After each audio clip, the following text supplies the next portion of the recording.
Mahanadi serial எபிசோடில் என்ன நடக்க போகுதுங்கிறத இந்த வீடியோவில் பார்க்கலாம்.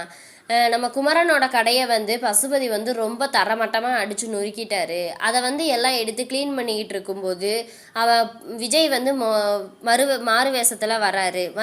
பார்த்துட்ருக்காரு.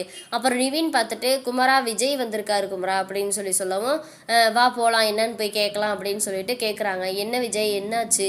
ஏன் இவங்களவே போலீஸ் தேடிட்டு இருக்குல்ல, இப்போ எதுக்கு விஜய் இப்படி வெளியே வந்திருக்கீங்க? மாட்டினீங்கன்னா என்ன ஆகுறது அப்படிங்கவுமே என்னாச்சு ப்ரோ என்ன அது அப்படிங்கோ அந்த பசுபதி தான் ப்ரோ இப்படி பண்ணிட்டேன் அப்படிங்க. என்னால் தானே ப்ரோ இவ்வளோ பிரச்சனையும் உங்களுக்கு அப்படிங்கோ.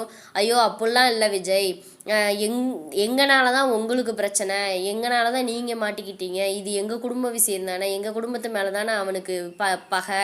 அதை வச்சு தான் இப்போ உங்களை பழி தீர்க்குறான் அப்படின்னு சொல்லிக்கிட்டு இருக்கோமே. இல்லை அப்படியெல்லாம் ஒன்றும் இல்லை விஜய். என்ன குமராய் என்ன ப்ரோ இப்படி பிரித்து பேசுகிறீங்க அப்படின்னு விஜய் கேட்குறாரு. அப்படி இல்லை ப்ரோ, எங்கனால தானே உங்களுக்கும் பிரச்சனை. நீங்கள் காவேரியை கல்யாணம் பண்ண போய் தானே இப்போ அவன் உங்களை பழி வாங்குறான், எங்களை பழி வாங்குறதுனால அப்படின்னு சொல்லிக்கிட்டு இந்த வெண்ணிலா விஷயத்தை வச்சு உங்களையும் சேர்த்து பழி வாங்குறான் அப்படின்னு குமரன் சொல்கிறாரு. அதுக்கு நீங்கள் ஃபீல் பண்ணாதீங்க ப்ரோ, கடையை எப்படியாவது ரெடி பண்ணி கொடுத்துர்லாம் அப்படின்னு சொல்லிட்டு இருக்காங்க. நானும் அதுதான் பசுபதி எப்படியாவது கையில் கிடச்சானா அவனை சும்மாவே விட மாட்டேன். ஆனால் அவனை எப்படி கண்டுபிடிக்கிறதுன்னு தெரியாமல் தான் இருந்தேன். ஆனால் இது அதனால தான் சரி அவனை பற்றி ஏதாவது விஷயம் தெரியுமான்னு உங்ககிட்ட கேட்கலான்ட்டு வந்தேன். ஆனால் இப்படி கடையை உடச்சி விட்டு போயிருக்கான்னு நான் இங்கே வந்ததுக்கப்புறம் தான் தெரியும் அப்படிங்கவும். ஆமாம் ப்ரோ, நேற்று நைட்டு தான் உடச்சிருக்கான். அந்த ஹாஸ்பிட்டலில் அவனும் வெண்ணிலாவோட மாமாவும் பேசிகிட்டு இருந்ததை இது பண்ண கேட்டுட்டேன் அப்படின்னு என்னை கார்லேருந்து பிடிச்சி வண்டியிலேருந்து கீழே தள்ளி விட்டான். காரை கொண்டு இடிச்சு அந்த இதில் என் ஃபோனையும் மொபைலையும் உடச்சிட்டான் ப்ரோ அப்படின்னு சொல்ல இவ்வளோ தூரம் பண்ணுறானா, இவனை சும்மாவே விடவே கூடாது. இவனை கொன்னாதான் எங்கள் மாமாவோட குடும்பம் நிம்மதியாக இருக்கும் அப்படின்னு சொல்லவுமே நிவின் சொல்கிறாரு. ப்ரோ அண்ணே அவசரப்படாதண்ணே, கொஞ்சம் பொறுமையாக இரு. பொறுமையாக இருந்தால் தான் நம்ம எதையும் சாதிக்க முடியும். நீ அவசரப்படாத அப்படிங்கவும். இதில் நிறையா இன்வெஸ்ட்மெண்ட் பண்ணியிருக்கீங்களா ப்ரோ அப்படிங்கவும். ஆமாம் ப்ரோ, நான் டிவியில் ஜெயித்த காசை பூரா இதில் தான் கொண்டு போட்டேன். ஆனால் கடைசியில் இப்படி ஆகி போச்சு அப்படின்னு சொல்லுவோம். ஒன்றும் நீங்கள் கவலைப்படாதீங்க, நான் ரெடி பண்ணி தரேன், நீங்கள் ஒன்றும் ஃபீல் பண்ணாதீங்க அப்படின்னு சொல்கிறாரு. சரிங்க ப்ரோ அப்படின்னு. உங்கள் கையில் பசுபதி கிடச்சானா என்கிட்ட கொண்டு விடுங்க, அவனை நான் அடிக்காமல் விட மாட்டேன். அவனை அடித்து கொன்னாதான் எனக்கு நிம்மதியாகும். கொன்னுட்டு கூட நான் ஜெயிலுக்கு கூட போயிடுறேன். ஆனால் இவனை சும்மாவே விடக்கூடாது அப்படிங்க நிவின் சத்தம் போடுறாரு.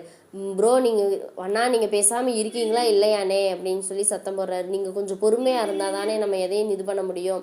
நம்ம உண்மையை நிரூபித்து அவனை போலீஸில் ஹேண்ட் ஓவர் பண்ணாதான் நம்ம அவங்ககிட்ட நிம்மதியாக இருக்க முடியும் அப்படின்னு சொல்கிறாரு. ஓகே ப்ரோ, நீங்கள் கிளம்புங்க. இப்போதைக்கு நீங்கள் வெளியே இருக்கிறது சேஃப் கிடையாது. நீங்கள் முதல் வீட்டுக்கு போயிருங்க அப்படின்னு சேஃபாக போங்க அப்படின்னு சொல்லவும் ஓகே அப்படின்னு சொல்லிட்டு விஜய் கிளம்பிடுறாரு. அப்புறம் போய் மறுபடியும் கடையெல்லாம் எடுத்து வச்சுட்டு இருக்கும்போது கங்கா அங்கேருந்து வந்துடுறாங்க. அழுகுறாங்க. ஐயோயோ இப்படி போச்சே கடை, என்னங்க ஆச்சு அப்படின்னு அழுகவுமே குமரன் ஏன் கங்கா நீ இங்கே வந்த அப்படி, இது எப்படிங்க ஆச்சு, யாருங்க இப்படி கடையை உடைச்சா, என்னங்க ஆச்சு சொல்கிறீங்களா இல்லையா அப்படிங்கோ. அப்புறம் சொல்கிறாரு மறுபடியும் குமரன் சொல்கிறாரு. நேற்று நைட்டு தான் ப்ரோ பக்கத்து கடைக்காரங்க உனக்கு ஃபோன் பண்ணாங்கல்ல கங்கா, அவங்க தான் சொன்னாங்க நேற்று நைட்டு தான் உடச்சிருக்காங்க கடையை அப்படிங்கும். யாருங்க உடைச்சது, எதுக்குங்க இப்படி இது பண்ணீங்க, உங்கள் காசு மொத்த காசையும் இதில் தானே போட்டோம், இப்படி காவாசி கூட நம்ம எடுக்கலையே அப்படின்னு சொல்லிட்டு அழுகுறாங்க ரொம்ப. கங்கா குமரன் இருந்துட்டு கங்கா நீ அழுகாத கங்கா, நான் இதுக்கு தான் உங்ககிட்ட நான் சொல்லவே இல்லை. சொன்னால் நம்ம ஏதாவது அதிர்ச்சியில் உனக்கு நம்ம குழந்தைக்கு எதுவும் ஆயிருமோன்ட்டு தான் நான் சொல்லாமையே மறைச்சேன் அப்படிங்கும். எங்க இப்படி ஆகி போச்சு, எங்க யாருங்க ஃபஸ்ட்டு, அது யாருங்க நம்ம கடையை உடைச்சா அப்படின்னு ரொம்ப அழுகுறாங்க.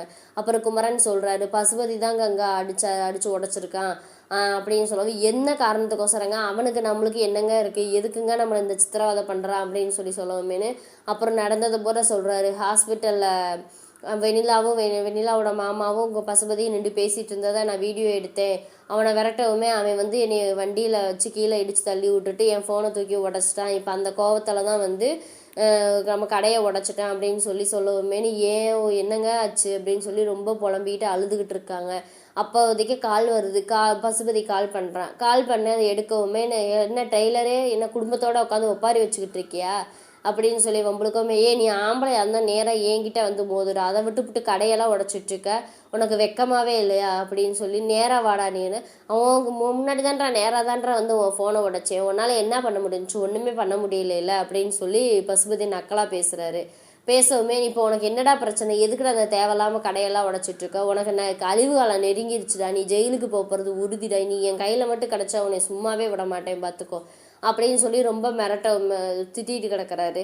அதுக்கு பசுபதி இருந்துக்கிட்டு ஹலோ ஹலோ நிறுத்து, உன் விரட்டலுக்கெல்லாம் பயப்படுற ஆள் நான் கிடையாது. என்ன உங்கள் வீட்டுக்காரம்மா மாசமாக இருப்பா போல இருக்கு, என்கிட்ட இத்தோட நிப்பாட்டிக்க, இல்லை என்கிட்ட இருந்ததுக்கு மேலே மேலே நீ இது பண்ண அப்படின்னு நினச்சின்னா உன்னையும் உன் பொண்டாட்டியையும் வேரோட அறுத்துருவேன். அதே மாதிரி கருவில் இருக்க குழந்தைய ஜூனியர் டெய்லரையும் சேர்த்து கொண்டுருவேன் பார்த்துக்கோ, ஒழுங்கு மரியாதை இருந்துக்கோ அப்படின்னு சொல்லி மிரட்டவும், அப்புறம் கங்கா வாங்கி ஸ்பீக்கரில் இது ரெக்கார்ட் பண்ணுங்க அப்படிங்கவும், அப்புறம் அதை இல்லை அப்படின்னு சொல்லி கேட்கவும், என்ன அறிவாளி என்ன ரெக்கார்ட் பண்ணலான்னு பார்க்குறியா, ஏன்டா அதெல்லாம் தெரியாமையாடா நான் உனக்கு ஃபோன் பண்ணுவேன், நீ என்னை அந்தளவுக்கு முட்டாளுன்னு நினச்சிட்டியா அப்படின்னு சொல்லி பசுபதி கேட்குறாரு.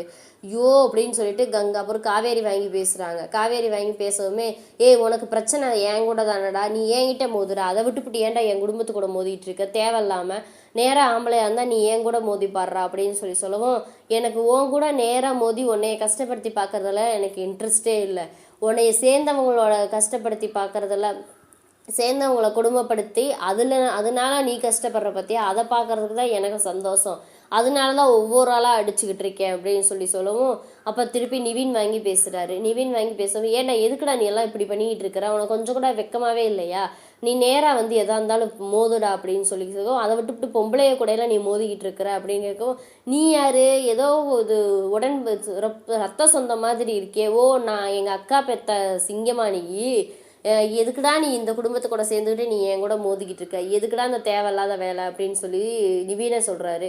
நிவீன் அதுக்கு இருந்துக்கிட்டு உனக்கு ஜெயிலுக்கு போகிற காலம் வந்துருச்சுடா, இன்னும் கொஞ்ச நாள் வெயிட் பண்ணு, நேரம் உன்னை நான் ஜெயிலுக்கு அனுப்பாமல் விடவே மாட்டோம் அப்படின்னா உன்னால் முடிஞ்சதை பாடுறா அப்படின்னு சொல்லிட்டு ஃபோனை கட் பண்ணிடுறாரு.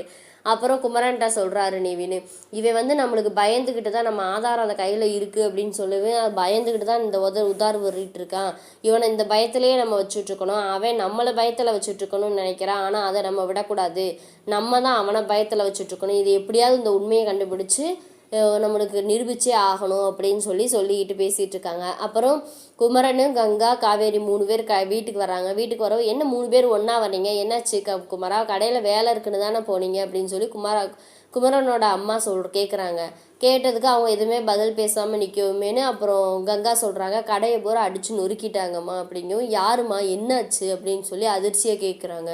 அந்த பசுபதி தான் நம்ம கடையை நேற்று ராத்திரி பூரா அடித்து உடச்சிட்டான் அப்படிங்கவும், அப்புறம் சாரதா கேட்குறாங்க, என்னாச்சு மாப்பிள்ள எதுனால அப்படின்னு சொல்லி கேட்கவும், இல்லைத்த அப்படின்ட்டு ஹாஸ்பிட்டலில் நடந்ததை பூரா சொல்கிறாரு. என்னடி ஆச்சு காவேரி அப்படின்னு சொல்லி காவேரியை கேட்டுட்டு நிற்கிறாங்க. இதோட இன்றைக்கி வீடியோ முடியுது. இந்த வீடியோ பிடிச்சிருந்தா மறக்காமல் லைக் பண்ணுங்கள், சப்ஸ்கிரைப்